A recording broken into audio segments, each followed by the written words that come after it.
अब हम देखेंगे कि interest on pre construction period कैसे कैलकुलेट होगा और उसका डिडक्शन कैसे मिलेगा। तो सबसे पहले ये पॉइंट समझ लीजिए कि प्री कंस्ट्रक्शन पीरियड क्या होता है। वैसे तो नाम से ही क्लियर है कि जब आपकी प्रॉपर्टी कंस्ट्रक्ट हुई है, कंस्ट्रक्ट होके यानी तैयार हो गई है, उसके पहले का जो पीरियड है उसको हम बोलते हैं प्री कंस्ट्रक्शन पीरियड। अब ये जो प्री कंस्ट्रक्शन पीरियड है ये स्टार्ट कब होता है? तो जिस दिन आप लोन लेते हैं, जिस दिन आप लोन लेते हैं, कैपिटल बोरो करते हैं, उस दिन ये स्टार्ट हो जाता है। तो हम मान के चलते हैं कि मान लीजिए कि हमने इस दिन लोन लिया था। जो हमारी प्रॉपर्टी है ये हमारी प्रॉपर्टी है, ये कंस्ट्रक्शन इसका करने के लिए हमने जो लोन लिया है वो लिया है 1 जनवरी 2009 को। तो ये डेट हो गई। तो यहां से हमारा प्री कंस्ट्रक्शन पीरियड चालू हो गया है। तो स्टार्ट होने में तो कोई प्रॉब्लम नहीं है। डेट ऑफ लोन वो आपका प्री कंस्ट्रक्शन पीरियड स्टार्ट हो जाता है। लेकिन एंड कब होगा? प्री कंस्ट्रक्शन पीरियड एंड कब होता है वो बहुत इंपॉर्टेंट है। It will end earlier of date of repayment of loan और 31 मार्च, ये ध्यान से देख लीजिए, 31 March prior to date of completion of construction और डेट ऑफ एक्विजिशन। अब मान के चलते हैं हम एग्जाम्पल की हमारा जो कंस्ट्रक्शन कंप्लीट हुआ है, सबसे पहले उसको देखिए, कंस्ट्रक्शन कंप्लीट कब हुआ है वो देखिए। तो कंस्ट्रक्शन मान के चलते हैं हमारा कंप्लीट हुआ है 1 मार्च 2013 को। अब ध्यान से देखिए ये 1 मार्च 2013 है। इसके पहले 31 मार्च कब आया था? 31 मार्च इसके पहले कब आया था वो डेट देखिए। तो इसके पहले जो 31 मार्च आया था वो आया था 31 मार्च 2012। तो हमने क्या किया है, सबसे पहले तो कंप्लीशन की डेट देखिए और उसके पहले जो 31 मार्च आई थी, बाद वाली नहीं लेना। ये 1 मार्च के बाद 31 मार्च आएगी, वो वाली 31 मार्च नहीं लेना है, पहले वाली लेना है। तो 31 मार्च 2012 इस डेट के पहले वाली 31 मार्च है, ये हमने ले लिया है। अब इसको, ये जो 31 मार्च है, इसको कंपेयर करना है date of repayment of loan. तो हम मान लेते हैं कि जो date of repayment of loan है वो है 1 अक्टूबर 2012। तो अभी देखिए ये तो हो गई 31 मार्च 2012 और यहां पर 1 अक्टूबर 2012 को आपने पूरा पे कर दिया है loan, date of repayment of loan. अब इस डेट को और ये जो 31 मार्च है यानी 31 मार्च 2012, इन दोनों में से पहले कौन आ रहा है? तो अर्लियर इज 31 मार्च 2012। तो प्री कंस्ट्रक्शन पीरियड आपका यहां तक हो जाएगा। इसका मतलब 1 जनवरी 2009 से लेके 31 मार्च 2012 तक का प्री कंस्ट्रक्शन पीरियड माना जाएगा। तो अब आपको ये तो समझ में आ गया है कि प्री कंस्ट्रक्शन पीरियड क्या होता है।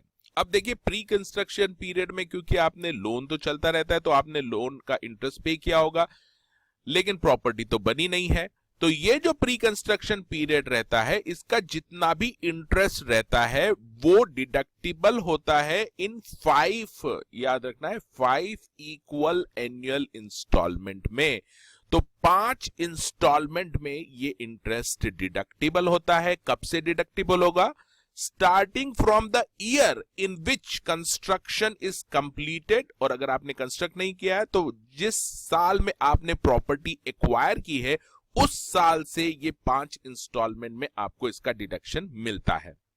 तो थोड़ी देर के लिए हम अज्यूम करते हैं कि ये जो प्री कंस्ट्रक्शन पीरियड है इसमें आपने इंटरेस्ट पे किया है टोटल 50,000 रुपए का। टोटल प्री कंस्ट्रक्शन पीरियड में आपने इंटरेस्ट कितना पे किया है? 50,000 रुपए का इंटरेस्ट पे किया है। अब ये 50,000 का किस 5 इंस्टॉलमेंट में डिवाइड होगा, यानी 10,000, फिर 10,000, फिर 10,000, 10,000 और 10,000। ये 5 इंस्टॉलमेंट में ये 50,000 का जो इंटरेस्ट है इसका डिडक्शन मिलेगा। लेकिन कब से मिलेगा? Starting from the year in which construction was completed और प्रॉपर्टी वॉज एक्वायर्ड। तो अब यहां पर बस आपको इतना चेक करना है कि कंस्ट्रक्शन कंप्लीट कब हुआ है। तो ये हो गया है 1 मार्च 2012 को। अब देखिए 1 मार्च 2012 को कंप्लीट हुआ है, यानी कौन सा साल आया है? 12-13।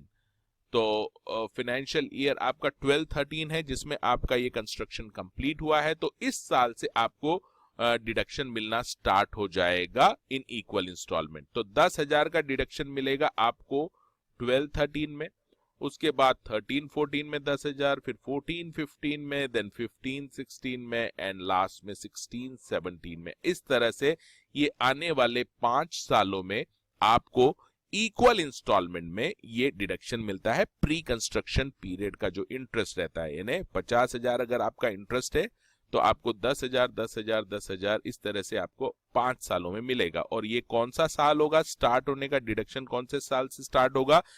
जिस साल में आपकी प्रॉपर्टी कंप्लीट हुई है या जिस साल आपने एक्वायर की है। अगर आपने कंस्ट्रक्शन नहीं किया है, डायरेक्ट खरीदी है, तो जिस साल आपने खरीदी है उस साल से ये डिडक्शन स्टार्ट हो जाएगा। अच्छा, ये भी याद रखना है आपको कि ये एडिशनल है, यानी ये डिडक्शन तो है ही, और जो उस साल का अगर आप इंटरेस्ट, आपका लोन चल रहा है, हो सकता है 13 साल 13-14 में आपका लोन अभी भी चल रहा है, तो उसके ऊपर आप इंटरेस्ट पे कर रहे होंगे। तो मान लीजिए उस साल का इंटरेस्ट आपका, मान लीजिए 30,000 साल का इंटरेस्ट है, तो 30,000 जो नॉर्मल इंटरेस्ट है वो और प्री कंस्ट्रक्शन पीरियड का इंटरेस्ट है, से दोनों मिला के 40,000 आपको डिडक्शन मिलेगा। यानी जो प्री कंस्ट्रक्शन पीरियड का इंटरेस्ट है वो एडिशनल डिडक्शन मिलेगा apart from the normal interest जो आप पे कर रहे हैं उस साल का, उसके अलावा ये डिडक्शन मिलेगा। हेलो फ्रेंड्स, मैं सीएस एग्जीक्यूटिव के सारे सब्जेक्ट के लेक्चर्स प्रोवाइड करने जा रहा हूं। मेरी साइट पे ये लिस्टेड हैं और कुछ इंपॉर्टेंट जो टॉपिक्स हैं इसमें से वो मैं यूट्यूब पे भी अपलोड कर रहा हूं और साथ में लाइव क्लासेस ले रहा हूं अनअकैडमी पे। Free of cost live classes है सीएस एग्जीक्यूटिव के लिए। अगर आप मेरी सीएस एग्जीक्यूटिव की लाइव क्लासेस ज्वाइन करना चाहते हैं फ्री ऑफ कॉस्ट, तो आप मुझे व्हाट्सएप पे कांटेक्ट कर सकते हैं 9860544418 पे।